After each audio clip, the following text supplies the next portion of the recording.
You need to subscribe, hit the like button, Panda, panda, panda, panda, panda, panda, hit panda.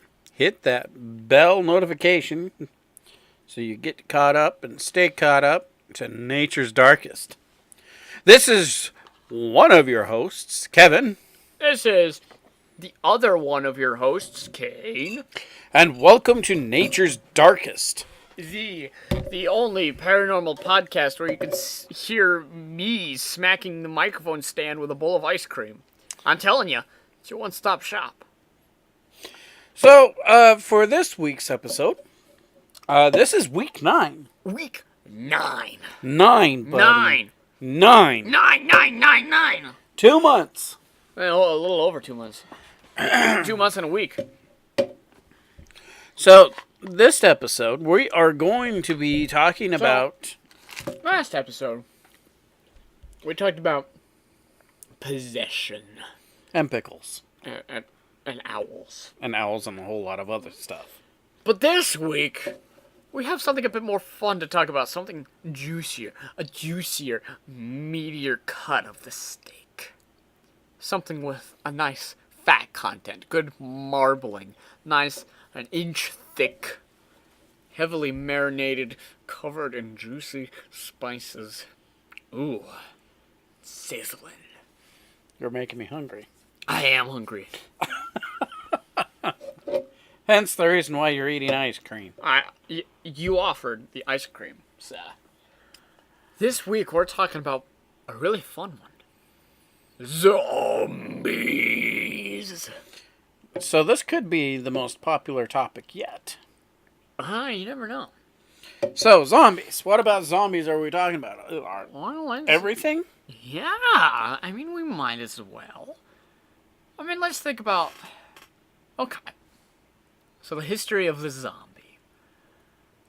The zombie as we know it today was invented, created, crafted, molded, shaped by a Mr. George A. Romero. Now, zombies have existed before Mr. Romero, but they were voodoo slaves, entranced by the spells of the nefarious to do their evil biddings. But the modern zombie, as we know them today, was, for all intents and purposes, invented by one of my personal favorite films, Night of the Living Dead. Now, zombies are a revolutionary thing. At the time, it was just radiation that was coming off of us, of a probe that came back from the planet Venus, right? The science was all out of whack. It sounded even, more whack than we do. Now, that science has come a long way, so I'll have to discuss that as well. And plus, just why are zombies so popular? What makes them the perfect monster? Why are they so scary, but at the same time so fun? Let's get into all of that today on the Nature's Darkest podcast. Why don't you start us off? Zombies, the undead, the living dead, the creeps, all right, crawlers and walkers, the White Walkers. Maybe. Those are Game of Thrones. Maybe. Still. Kinda. Zombies. They're not exactly the kind of zombies we're talking about today. What was your first exposure to zombies? George Romero, Night of the Living Dead. And then the sequel, Day of the Dead. No, Dawn of the Dead. Day of the Dead was the third. Zombies, I think... Which direction should we go with this? Is it plausible? Well, let's talk about that Actually first. plausible. Well, why don't you discuss how? Okay, now... There is a special fungus? Yes, a fungus. In the animal kingdom that actually manipulates bugs, ants, and other insects and other creatures to Go on a suicide march to kill themselves. and To stick themselves at the highest point they can find and just die. And then you can find the mushrooms sprouting out of their heads. This is a real thing. This isn't some pseudoscience that we're trying to sell for entertainment. This is 100% the scientific community is well aware of this and terrified. What are you playing with now? just I swear everything. You're playing with something. Last episode it was a pickle, and now... yeah, it's just how it is. So, is a zombie... What is a zombie? Well, It's someone that has died and come back to life. and came back to life. The living. Okay, so here's a question for you. Okay. With that termination, with that specific, definition, would I be a zombie? Well, I mean, you're not out to get me. But I have died several times. I think the death has to be for a long enough time that there is some physiological effect. Okay, what about someone like your brother Alex, who has a dead person's bone in them? Does that make him a zombie? No. A zombie, it's important that they have died first, but the more important thing, I think even more important than the idea that they died first, because in a lot of modern zombie literature, that's no longer the case. They have to be this mindless creature driven to either infect or to eat flesh. A mindless former human that is out for blood. What? Nothing. I was going to make a comment. No. No, make the comment. Nope. It's too late now. Nope. No, because I'm actually getting along with my ex-wife.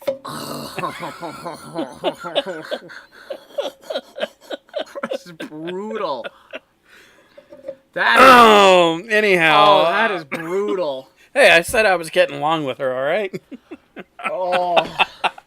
That's all I said. I didn't say anything. Somebody called the coroner. There's been a murder. Or there will be. Help. Come rescue me. Anyhow, so it's basically what you're defining as a zombie is something that has died Well, and not then came necessarily and died. raised back from the grave. Well, not necessarily raised back from the grave. They were raised from the grave in Night of the Living Dead, as well as Michael Jackson's Thriller, which we can get to later. You know, when that first came out, that scared the holy Bejoozums. mac and cheese out of me.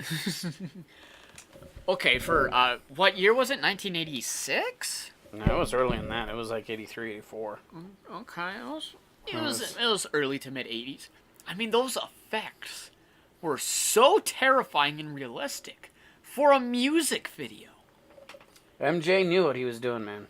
Like, to this day, those are some of the most realistic and violent depictions of zombies we've ever been given.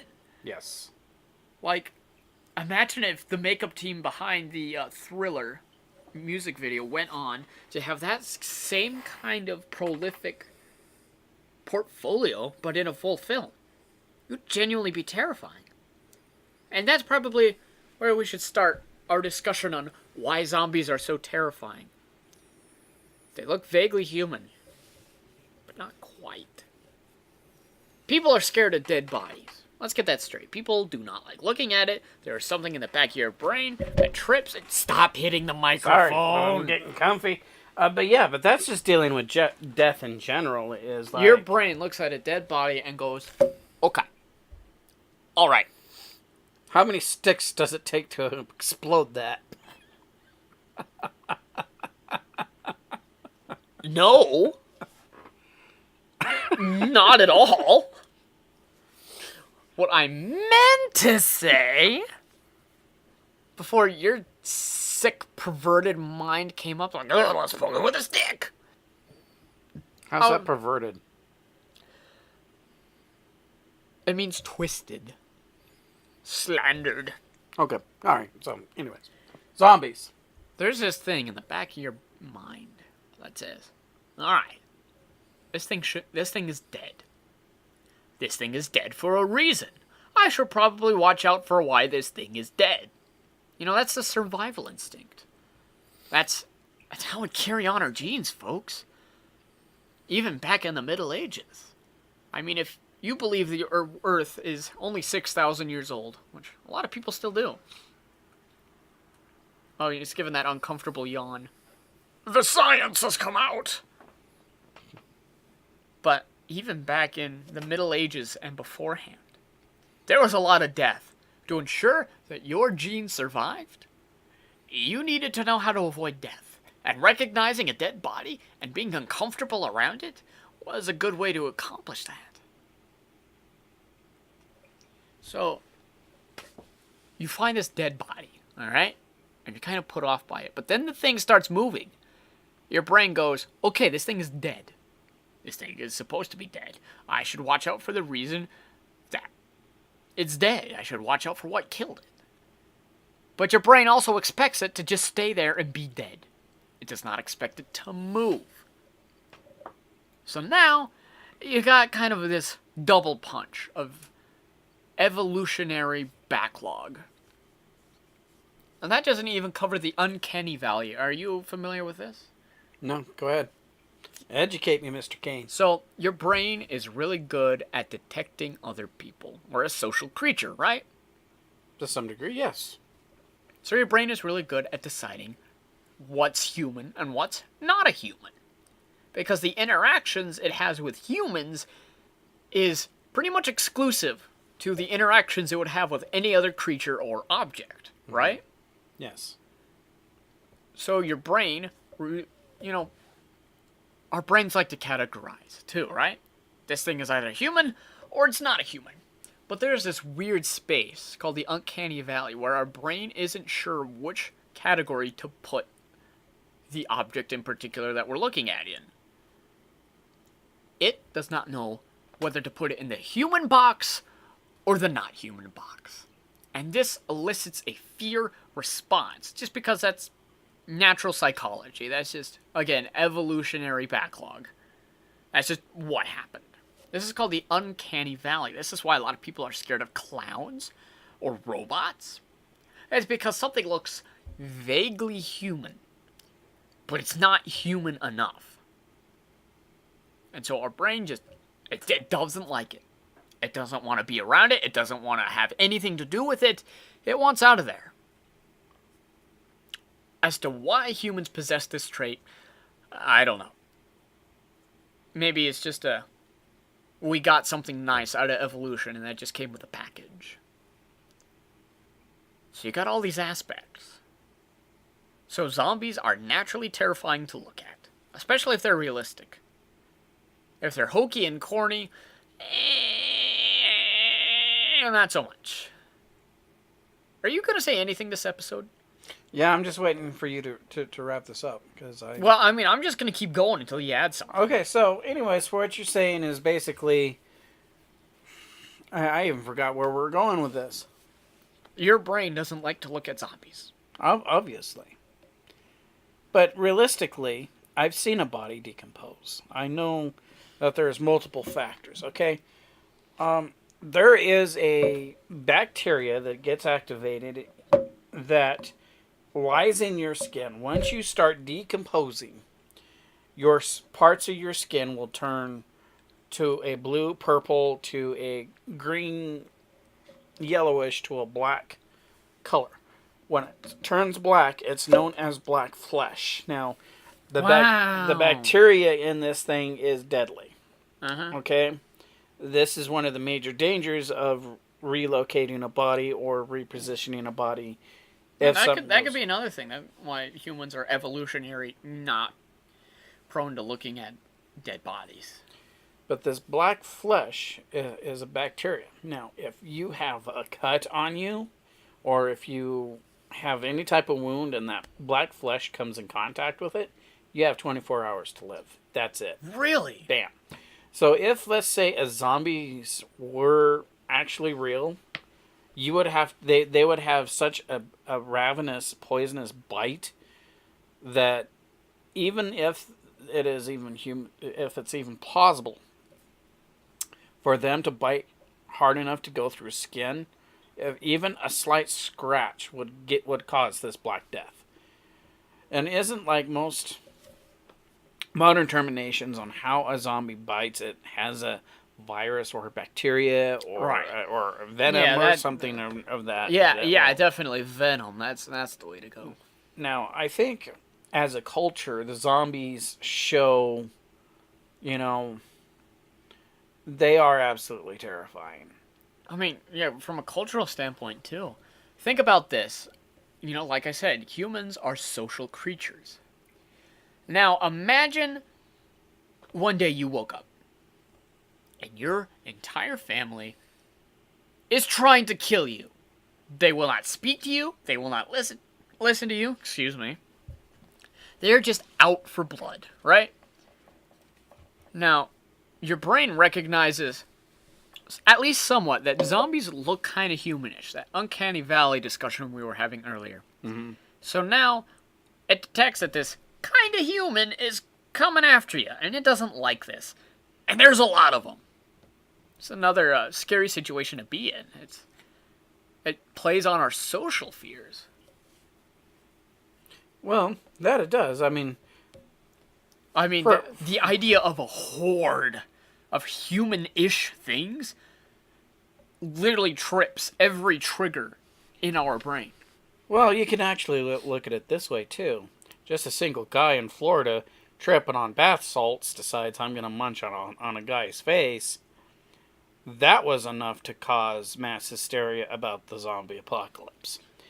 It doesn't help that the CDC, the Central Disease Control, which is part of our government, part of FEMA, all that, actually has a zombie plan if there is ever a zombie outbreak.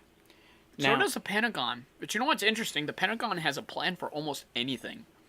But, here's the real scary part. Did you know I know it's off topic, but did you know the Pentagon has a plan for if we're in... Come on, just spit it out. Did you know the Pentagon has a plan in case we're ever invaded by Canada?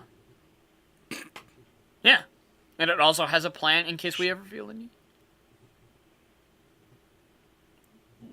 What?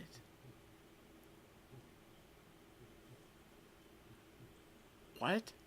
Something is buzzing. I don't know if the mic is picking that up. Sounded like... it sounded like a heartbeat.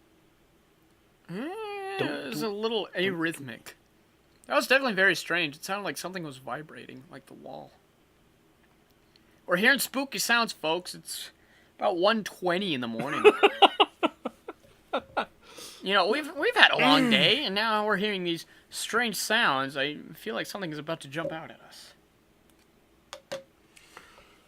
But anyways, yeah, just a guy in Florida, not to mention other states. I mean, there's probably more than just one. Mm-hmm.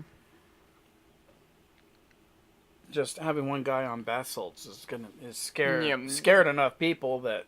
Yeah, the idea of zombies are literally so scary that somebody doing some damage while they're on a particularly nasty high on bath salts is enough to send everyone into panic. And it doesn't help. Like, once the idea is introduced, your subprimal brain is wired to just avoid this outcome at all costs. There's actually quite a few people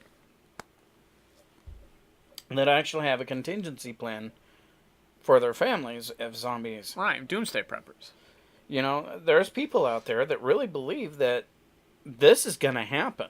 And it doesn't help that our government says, well, we got a plan from the Central Disease Control. This is what you need for your zombie survival kit. I feel like they disguised like a hurricane survival kit as a zombie survival kit for laughs and giggles. And B, I feel like that's gotta at least partly be some kind of publicity stunt. Is it? I mean, it very well could be. I mean, Max Brooks wrote the survival guide of the zombie apocalypse. He wrote World War Z, didn't he? Same author. Yeah. He went in full detail on what to wear, what to wield as weapons, what not to use as weapons, how the zombies are attracted to sound, and But what if we're wrong about zombies? What if that's not how they operate? like, what do you mean? Like what if they operate on a completely different contingency? Like they're deaf. Well, it's a possibility. I mean, no one really knows. I mean, think about this. The idea that they're drawn to sound is just another fear factor at play. I know you haven't seen the movie A Quiet Place, No, but are you at least familiar with its premise? I heard of it. These ideas that these monsters, that if they hear you, you are dead. Now, again, this plays with a social thing. Humans want to make noise. They want to communicate. And if they feel threatened by making noise, the brain isn't going to like that. Humans are wired to communicate, to make some kind of noise, to make their voice heard. It's kind of why we have a podcast. Mm-hmm. So many other people, everybody, grandma's dog has a podcast. But zombies are perfectly engineered to play on every social and just subprimal psychological terror that a human could experience. But in your personal opinion, can an actual zombie exist? As we know them, I feel like the zombie apocalypse, if it were to start, it would be surprisingly difficult for that to take off. Okay, how so? This is your personal opinion right now. So Let's take a traditional zombie as we know it. Mm-hmm. Slow, dumb, rotting flesh. Has a craving for brains. Well, actually, that brains thing started from a comedy. I don't remember what it was called. But, what? Now I'm thinking of things that I'm not even sure correlate. I don't know. The Toxic something. Toxic Avenger? Was it? I don't think it was the Toxic Avenger. It was the movie where it was a comedy movie where okay, so the two people were Night of the Return. Yeah, okay. I think it was Night of the Return of the Living Dead or something. Yeah. A spoof. A spoofums. That's where the whole brains thing came from. And I just there it goes. Okay, so can zombies exist? I feel like not right this minute. Okay, how so? You probably relieved a lot of people out there, but you probably disappointed some too. Some people just want to watch the world end. Really? So, explain why. Well, if such a virus were to exist, we would have seen it by now. It would have been pretty prevalent, and the news media would have just ate it up right now. This is free views. These are free clicks on the internet. We're going to eat this up. This is going to get out. I would like to stop you there, but aren't viruses always mutating? Yeah, that's where I was going to go. Okay. Perhaps a mutation could come about where something like this happens. We already are aware of the rabies virus, which does something similar in dogs. Except the rabies virus is too fatal. It can't spread as far as a zombie outbreak could, because the infected creature in question only lives for a certain period of time, 1 to 3 days. That's not a lot of time to infect as many as possible. And the virus that Max Brooks says in his book, I can't remember what that virus was, but either the virus doesn't exist or it doesn't work the way it was described in his book. Now, as Wyoming, there was an interesting page in there that he instigated that it was possible zombie when a bunch of people got stranded up in one of the southern mountaintops near Cheyenne or Rollins or Laramie, that they ate each other. Maybe they were zombies or something, but no, they were just people who were hungry and desperate. Donner Party. Now there's something squeaking. We are Th- hearing th- th- a lot this of weird is- noises tonight. What's the moon phase tonight? Is it new moon? I can check real quick. You know what? You keep talking. You keep talking. So, but anyways, in Max Brooks' book, he describes that some of these incidences that they're not really. Excuse me. It really didn't happen the way that really described in his book. I think like zombies are more of a. They're not like more of a romantic, but they're more. What's the word I'm looking for? I don't know. What is the word you're looking for? It's. Today is the new moon. Okay, so maybe that's why we're hearing spooky things. Because the moon dark. Well, Ghosts! Aren't they fun? 3 days before the new moon. No, today is the new moon, though. Well, it happens 3 days before and after the new moon. But today is the exact new moon, Yeah. not 3 days before or after. I know.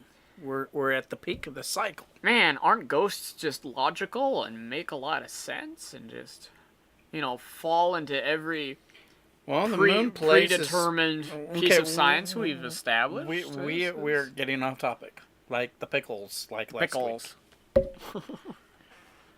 But anyways, it's not exactly it's like fantasized. It's like they're wanting people to, people are like wanting this to happen. I think that's the reason why zombies are so important and so placed in our society that, everyone loves a good zombie. That they just want to blow shoot them in the head for people they don't like. Yeah, that's the thing, too. Zombies are the perfect scary monster. If you wanted to make zombies the ultimate threat that everyone was helpless against, you could do that. You could easily pull that off. Look at Night of the Living Dead.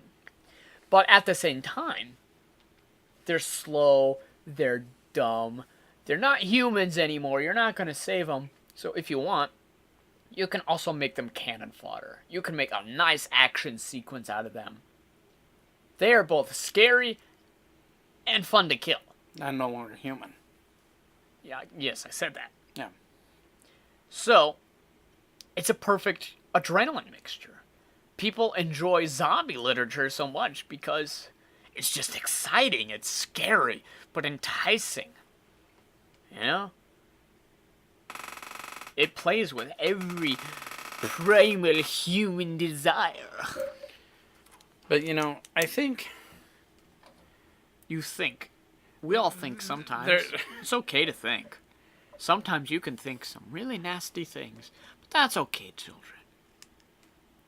Continue. Are you done? Am I? I don't know. Do you want me to be? I didn't hear your microwave timer go It's a ding. beautiful day in the neighborhood. I even lost train of thought. Thanks. Appreciate it. Oh, you're welcome. I would help you, but I didn't know what you were thinking. You just said you think, and then you lost it in the ether. You're helpless. And I have ruined this episode.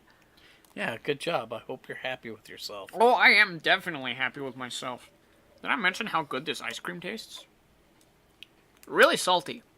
So, if a zombie apocalypse does happen, what would be the top, survival techniques that would make sure that no other human's going to come over and put a bullet in your head?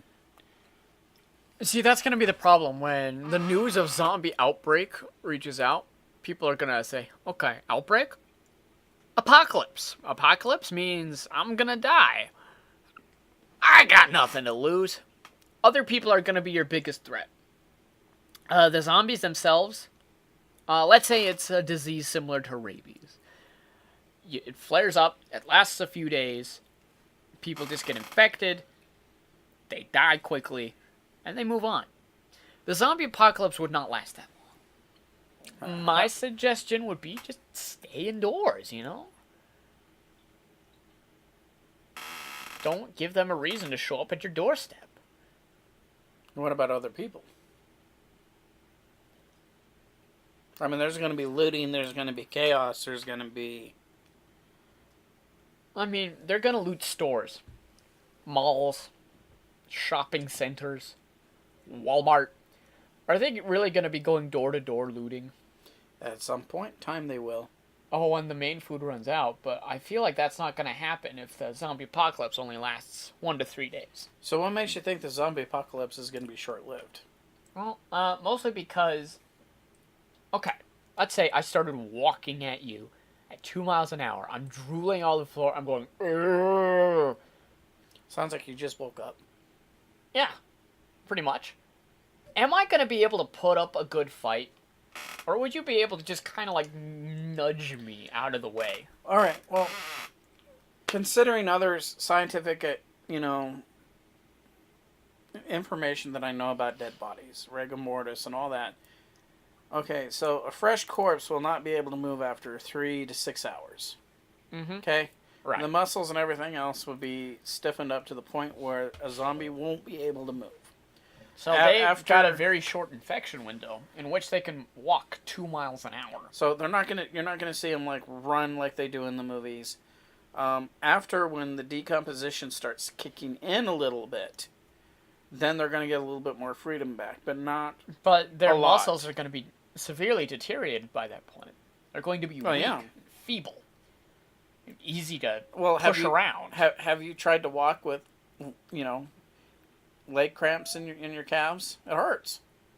Of course you're going to be moaning and everything. Are you saying that's the cause of their moaning and groaning? The pain. Brains. But regardless, the human composition, unless the zombie's body actually slows decomposition. You're talking about a pretty advanced virus by that point. You're Yeah. talking about El Dorado. You're talking about the fountain of youth by that point. You're talking about something that's extremely unlikely. But, in the real scientific world, the body will start decomposing. Quickly. That would not give a zombie... So this kind of feeble, brain-dead, shambling thing that, you could just kind of nudge out of the way if you really were inclined. Only has about 3 to 6 hours to get its infecting done. That's not going to last long. But here's the thing. Zombies are dead, correct? They're undead. The heart unless rate... it's just an infected person with a cooked brain. But listen to this. The heart rate is no longer existent. The heart's no longer beating. The patient's brain dead, and they're not breathing. Correct? In some versions of zombies, yes. As long as if the zombie breathes at some point in time and still providing oxygen to if there's some type of circulation still going inside the zombie while it's slowly decomposing, then the muscles and all that will not hit that rigor mortis stage. If their brain is compromised, because this disease would have to compromise the brain in order to get that brain dead, bloodthirsty state instead of just reviving the brain. I just heard a squeak. I think we actually have mice. Oh, that's my phone going off. We might have mice. Zombie mice. But there has to be some decomposition of the brain to go on, and perhaps it could be likely that unless this virus was so genius that it was able to target specific pieces of the brain, it's just going to go for the shotgun on the wall. It's going to hit everything. And that includes the basic motor functions like telling your body to breathe, telling your heart to beat. Okay, well, here's something for you to think about. In the Civil War, there was many casualties. There was many different type of wounds. But there was been very well documented cases of people being shot in the head. The more you know. And they still lived. Well, they still acted like zombies, but they weren't like totally brain dead, but they were still walking around. But they weren't bloodthirsty, and they weren't hitting areas that controlled, the breathing and the heartbeat. True. We're talking about a virus that would have to that would have to cause specific yet intense brain injury in a short amount of time to only certain parts of the brain and give you an unmitigated level of aggression. I mean, we're talking this microorganism would have to either be the luckiest organism or the smartest organism on the planet. Okay, well, don't think of it as a virus, but what about like a parasite? It's the same story. I mean, the parasitic mushrooms, they make the ants drive up the plants, right? To spread. Oh, this thought was going somewhere, but now it's not. This is what happens when you record at 1:30 in the morning, folks. So, in your personal opinion, for what you're saying is that the zombie apocalypse will never happen. I'm not saying it'll never happen. I'm just saying it's not going to be an apocalypse. There might be an outbreak of a zombie-like disease, but it's going to be localized. It's not going to go very far. And it's not going to do a lot of damage. People are going to return to their lives like nothing happened. That's my take on it. Well, Because the stars have to align perfectly for the brain to be affected in the right way to give you the mobility and the breathing while still, giving you this level of aggression and blind, bloodthirsty rage, and still have them be dumb enough to be considered the zombies as we know them. Now, we know humans can get rabies, but, they're more feral. They're not slow. They're just in rip and tear mode.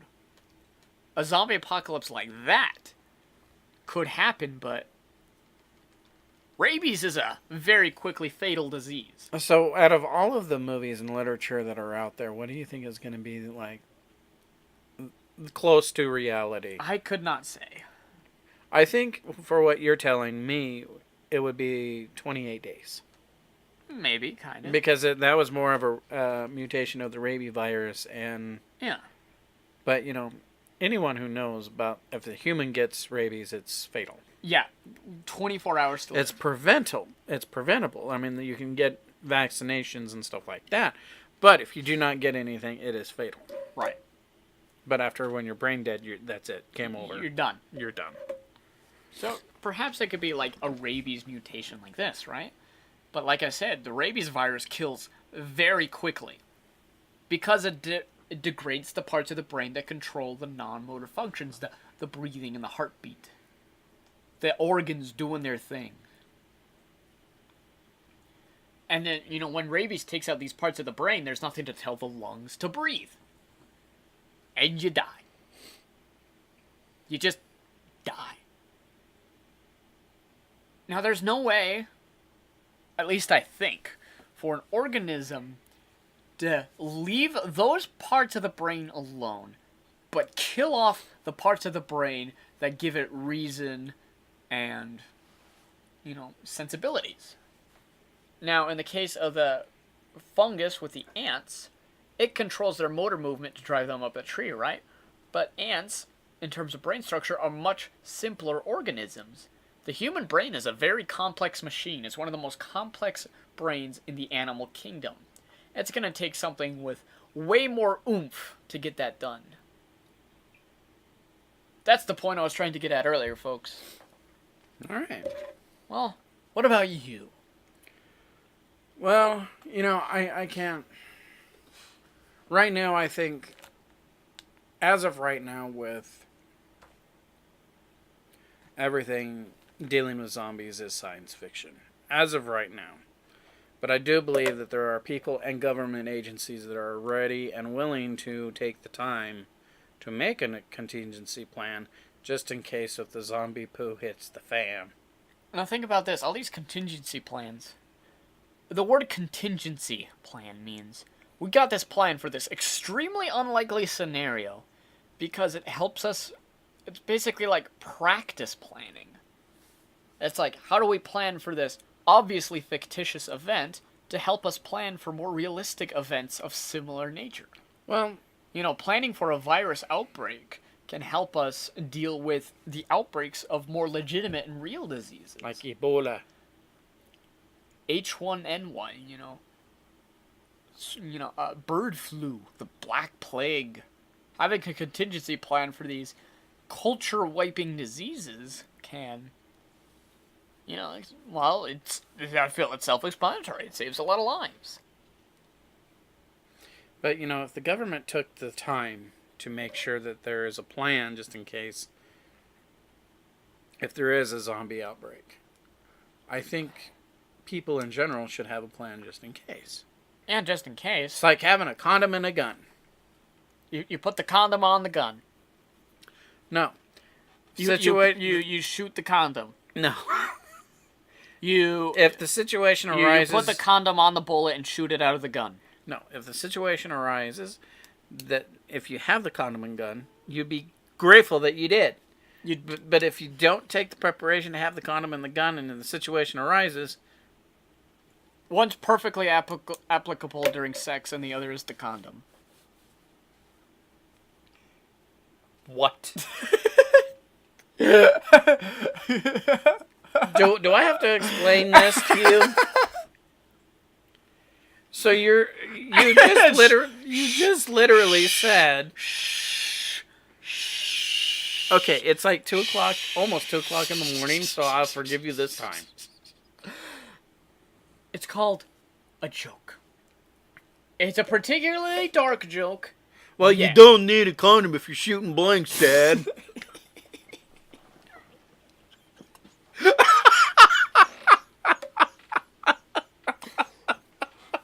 Bring it around town.